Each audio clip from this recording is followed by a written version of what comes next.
Well, good morning, everybody. It's Friday. I got my coffee. I got some questions. Let's do some Q&A. Here we go. Okay, got the red smoke.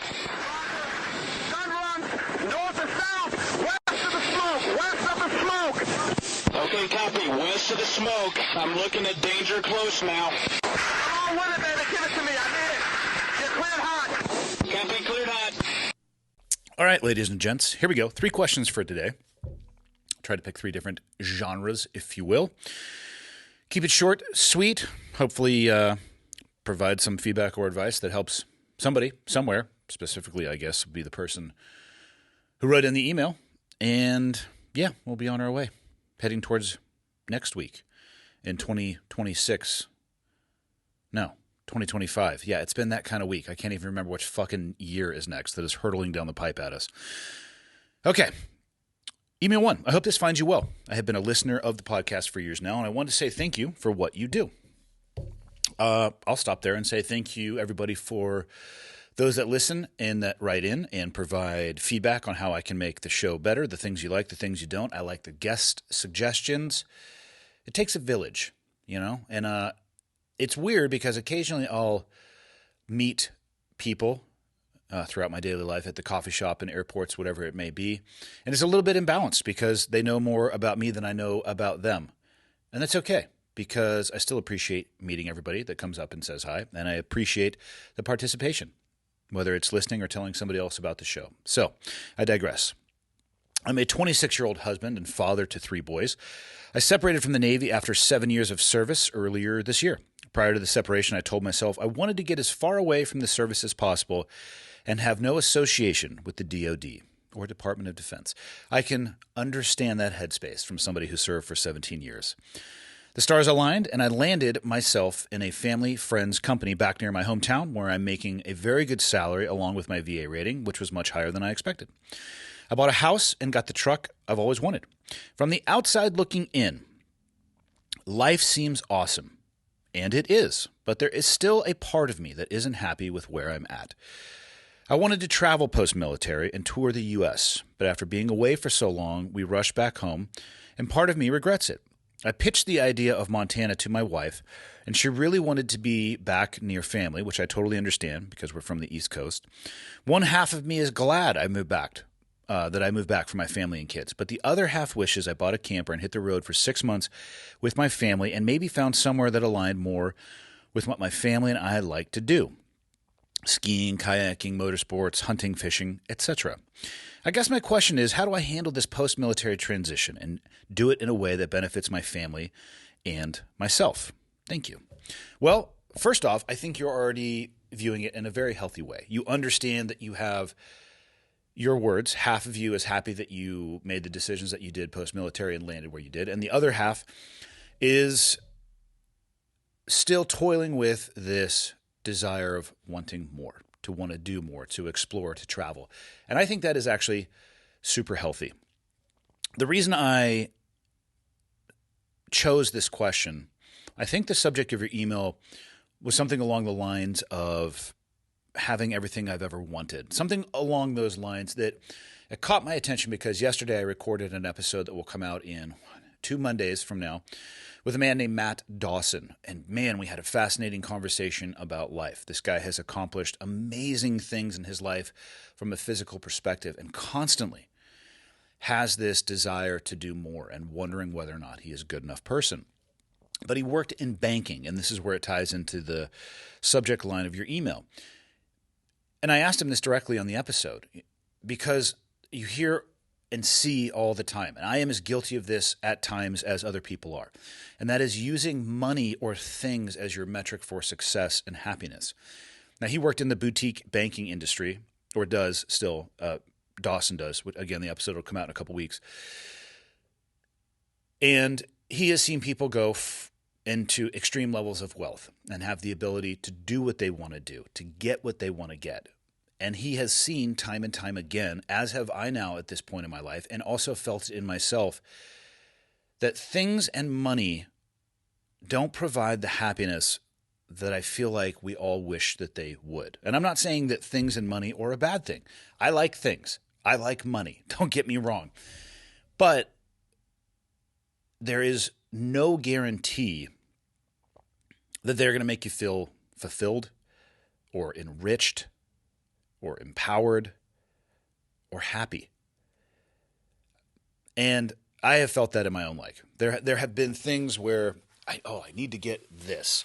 A metric of success would be fill in the blank. And this can be different for everybody because everybody has different desires. And then you get it. And then you almost have a sense of buyer's remorse or a sense of not really having the experience or thing live up to what you thought it was going to be. And then what are you left with? I would describe it as almost a little bit of a sense of emptiness. You put so much effort and weight into this thing and you get it. And man, at the end of the day, it's like, wasn't what I thought it was going to be. So then what do you do next? If you're like me earlier in my life, you find the next thing that you need to have for your metric for success or happiness. And you can play that game until you're broke or dead, I suppose, if you want to. And feel free to live your life however you want. No judgment there. But I've arrived at a place in my life where it's not the things that matter to me anymore. And money is certainly important. And don't get me wrong, I like money just as much as the next person. But I will say no to most things that involve money because I look at it now as a cost onto my time, which you have a lot of time. You're 26. So to get back to your question, what I would do is figure out a way to satisfy these both halves, which it sounds like you have done. Wife, 3 boys, you're stable, you have an economic foundation, but you still want to travel. So if I was in your shoes at 26, you talked about getting a trailer and traveling. You have the truck that you've always wanted, right? Here's what I would do. I would get the trailer to go along with that truck. And instead of going onto the road for 6 months, I would explore and do shorter journeys. I don't know what you do for a living. I don't know the industry that you work in.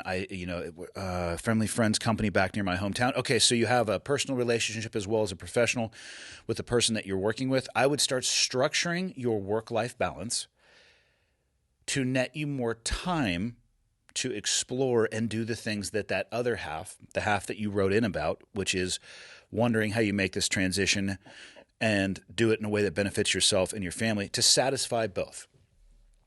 There is an argument to be made for cannonballing into the pool blindfolded and quit your job and just figure it out on the way, and that can be really, really, really stressful as somebody who has done that. And I didn't need to do that. I created my own emergency and crisis when I did that. It was a relatively emotional decision at the time. Felt good in the moment. Took me a few years to fight my way out of it. So yeah, instant and momentary satisfaction with literal months and years of reestablishing that foundation. Worked my way through it. Struggles and challenges associated with it. Got a better understanding of who I was and what I was capable of by doing that. Not so sure I recommend everybody doing that, especially in your family situation, even though I was largely in the same situation, a little bit older, but 3 kids as well. Figure out a balance. Build your life in a way that satisfies both. Take a month a year, if you can, with your job. And let's say you can't. Do 2-week trips per year in this trailer and get fucking lost and go explore and expose your kids and your wife to everything that is outside of where it is that you live. And in doing so, and having done things like this, what I have found to be interesting, and I bet this is true for a lot of people, is that you realize you enjoy some things a lot more than you thought you would, or areas a lot more than you thought you would. And others, they don't interest you as much as you thought that they were going to, or you didn't find them to be as rewarding as you thought that they were going to be. And by doing it in this manner without cannonballing into the pool, you can start to refine or calibrate your compass so it's pointing you a little bit more at true north. I didn't ever think we were going to live in Montana. I was born and raised in Santa Cruz, which is not the city of Santa Cruz has got way more people in it than where I live now. But then to San Diego, then to Virginia Beach, and then back to San Diego. And, you can just Google the population of San Diego or San Diego County and then add into that LA County. We're talking tens of millions of people. I never thought that I was going to live in an area that is, in air quotes, as remote as where I live now, which is 60 miles from the Canadian border as the crow flies. But when we visited and felt the palpable difference in the pace of life and the difference in the way that people interacted, and just, I mean, it was a lot of things, but a reduction in stress and enjoyment a little bit more in the moment. And I'm not saying these things weren't possible while living in San Diego. They just were very pronounced when we continuously came up and were visiting where we live now. And I didn't ever think that we would make a move like we did. And I had to figure it out economically and how we were going to make it work. But because of that exploration, that's how I found where I live now. And man, I am grateful that we made that move. I had no idea that I would appreciate it the way that I did, that I would like the things that I did, that I would enjoy the remoteness and the ability to detach largely to whatever degree that I want to, whether that's from a physical or proximity perspective to another human being or just unplug. Obviously, the unplugging would have been possible in San Diego as well, but it seems to be a more manageable option when you have less pressure and condense society crushed in on top of you. So, rambling a little bit, but I hope that you get the point. Explore and just keep track. I mean, take notes if you want to. Make a travel journal of where you went and what you liked. And you also might find that this trailer idea and traveling with 3 kids in the trailer is fucking hell on earth in comparison to what you thought it would be. And then you can kind of modify the plan as well. Maybe you guys end up liking cruises and you can see the world on a cruise ship, which to me is the actual literal definition of hell on earth. And I know I've used that before. Previously, I used that to describe the Costco parking lot on the weekend or children's soccer tournaments. Those are also hell on earth. So I guess true hell on earth would be if a cruise ship pulled up to a Costco parking lot and right across the way somehow, or in the Costco, they were doing a children's soccer tournament. That would be fucking hell. I digress. You might be surprised in what fills your cup and what drains your cup. Don't throw away what you have right now, but craft your life in a way where you can satisfy those both halves. That's the advice I got for you. Question 2. I'm hoping you will see this because I'm interested in hearing your viewpoint on the situation. A little background. My wife and I have been together for 8 years, married for 4. We have 2 kids, 3 and 1. Both of us work full time.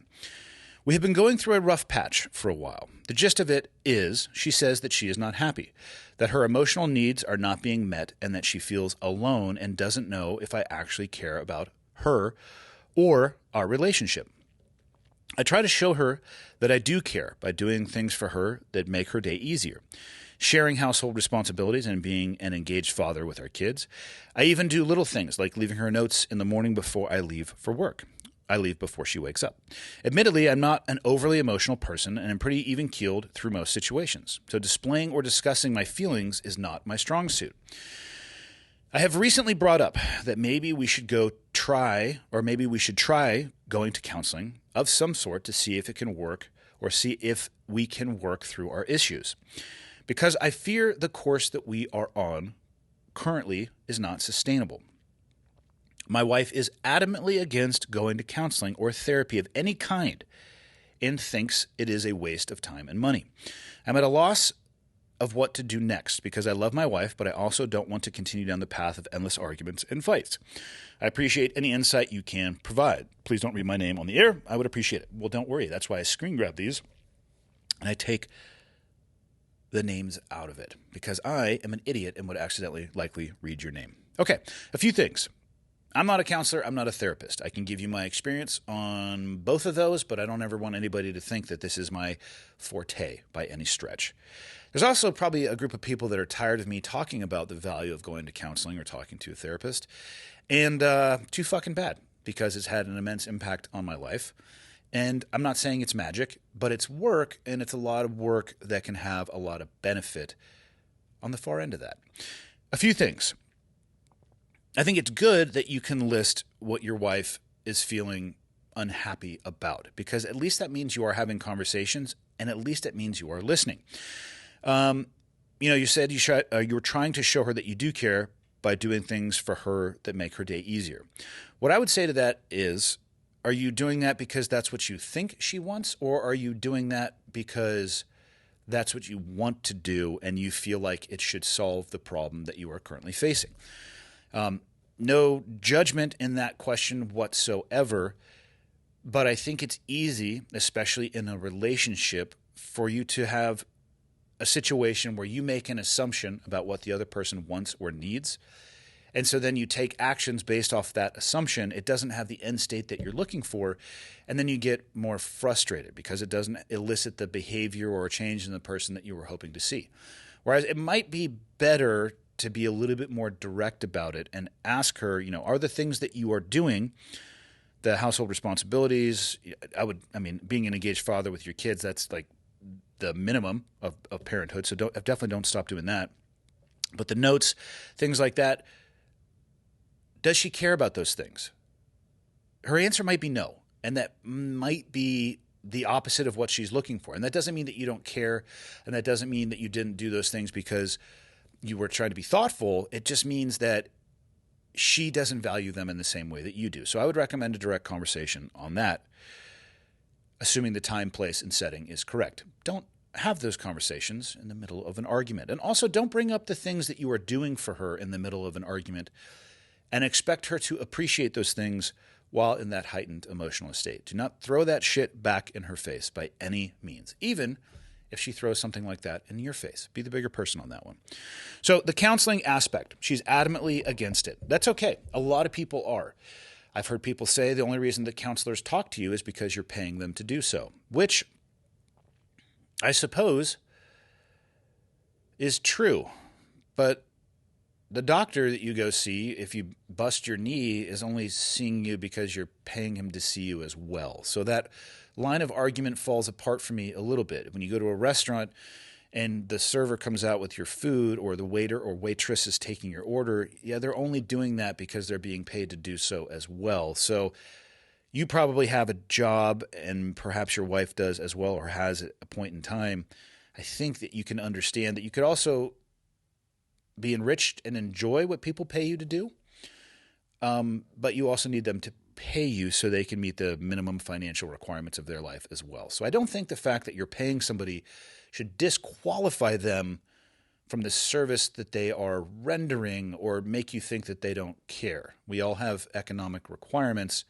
Some people have found the ability to pair the economic requirement with something they actually enjoy doing as well. I digress. Here's what I'd say. If your wife is adamantly against going to counseling, and I'm reading that right out of your email, or therapy of any kind, and thinks it's a waste of time and money, here's what I'm going to suggest for you. Shelve talking to her about going to counseling and go yourself.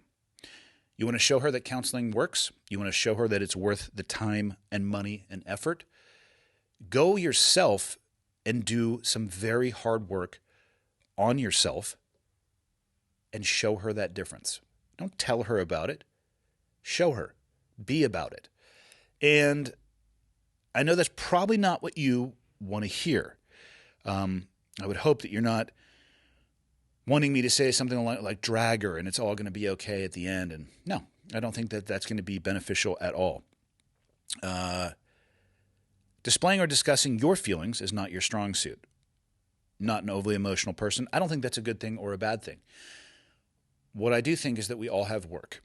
And maybe, one of the things that your wife is wanting to see more is a little bit more ability for you to display your emotions or discuss your feelings. And maybe you don't have the tools to do that right now. And guess who could probably help you develop those tools? Or maybe even develop a better understanding of why your wife maybe feels the way that she does. An objective and neutral third party has often been helpful in my life in situations like that, and I feel like it could be helpful in yours. If you start changing as a person, and the reason that you are changing as a person for the better is because of something that your wife currently believes is a waste of time and money, well, you are objectively showing her that that isn't the case. So instead of starting with her, and I'm not saying that you are doing that right now, but you're starting with both of you, start with yourself and then involve her.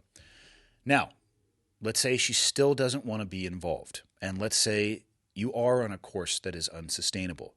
Well, if you are spending the time up front to do the work on yourself, you are going to be in an even better psychological place to deal with the fucking train wreck that is divorce, especially with kids.